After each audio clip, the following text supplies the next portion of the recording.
গতকাল থেকে আমার প্রতিদিনের কাজের তালিকায় নতুন একটা কাজ যুক্ত হয়েছে। ছোট্ট একটা দায়িত্ব, কিন্তু আমার কাছে এটা অনেক গুরুত্বপূর্ণ মনে হচ্ছে। কারণ এই কাজটা আগে নিয়ম করে করতেন আমার শ্বশুর। গতকাল থেকে আমার শ্বশুর মসজিদে ইতেকাফে বসেছেন, তাই বাড়ির কিছু কাজ এখন আমার দায়িত্বে চলে এসেছে। আমার শ্বশুর প্রতিদিন খুব যত্ন করে উঠানে লাগানো এই গাছগুলোকে প্রতিদিন পানি দিতেন। সকাল হলেই তিনি গাছগুলোর কাছে যেতেন, একে একে সব গাছে পানি দিতেন। গাছগুলো ভালো আছে কিনা দেখে গাছের প্রতি তার একটা আলাদাই মায়া। আজ থেকে সেই দায়িত্বটা আমার। সকালে উঠে যখন গাছগুলোকে পানি দিতে গেলাম, তখন মনে হচ্ছিল যেন একটা নতুন দায়িত্ব হাতে নিয়েছি। গাছগুলোর দিকে তাকিয়ে মনে হচ্ছিল এখন থেকে এগুলোর যত্ন আমাকেই নিতে হবে। আমাদের বাগানে যে বেগুন গাছগুলো আছে সেগুলো দেখতে একটু মরা মরা লাগে, পাতাগুলো খুব একটা সবুজ না, দেখে মনে হয় গাছগুলো দুর্বল, কিন্তু মাশাআল্লাহ গাছগুলোতে অনেক বেগুন ধরেছে। ছোট ছোট বেগুনগুলো ডালে ঝুলে আছে, মনে হচ্ছে গাছগুলো যেন আবারও বলছে আমি এখনো ফল দিতে পারি।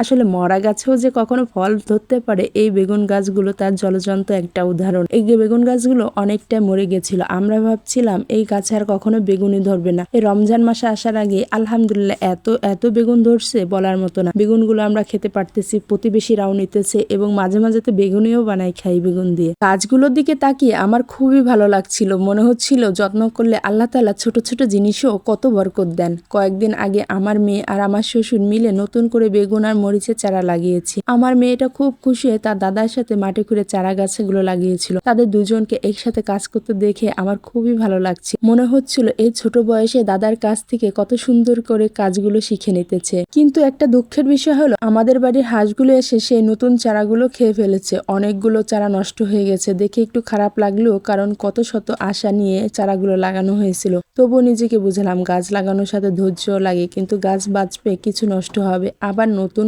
করে লাগাতে হবে, এভাবেই তো বাগান বড় হবে। কিন্তু আমার মেয়েকে কে বোঝাবে? ও তো ছোট মানুষ, ও বোঝে না। ও সারাদিন গাছ দেখে আর কান্না করে, বলে এই হাঁসগুলোকে মেরে ফেলো, এই হাঁসগুলোকে জবাই করো, আমরা খেয়ে ফেলবো। ও আমার গাছগুলোকে খেয়ে ফেলছে। আজ গাছগুলোতে পানি দিতে দিতে মনে হচ্ছিল এই ছোট ছোট গাছগুলোর মধ্যে জীবনে অনেক শান্তি আছে। গাছের যত্ন নেওয়া, নতুন পাতা দেখা, ছোট ফল ধরতে দেখা, এসবের মধ্যে আলাদা একটা সুখ লুকিয়ে থাকে। আসলে গ্রামের এই সুখগুলোই যেন আলাদা একটা আনন্দ। এই আনন্দগুলো ইট পাথরের দেওয়ালে তৈরি শহরে আসলে খুঁজে পাওয়া খুবই দুষ্কর।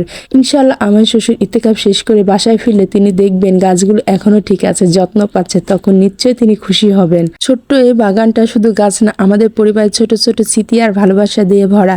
আমাদের বেশিরভাগ সবজি কিনে খেতে হয় না, আমরা বেশিরভাগ আলুটাই কিনে খাই। তাছাড়া বাড়ির থেকে এই উঠান থেকেই সব গাছগুলো খাই। আমাদের বাড়িতে পটল গাছ, কাঁকরোল গাছ, লাউ গাছ, সিম গাছ, ধুন্দুল গাছ, সব ধরনের গাছই থাকে সব সময়। এই যে দেখেন পটল গাছের যত্ন নেওয়া হয় না, তারপরে পটল গাছটা আবার এবছর একা একা জন্ম নিয়ে নিচ্ছে।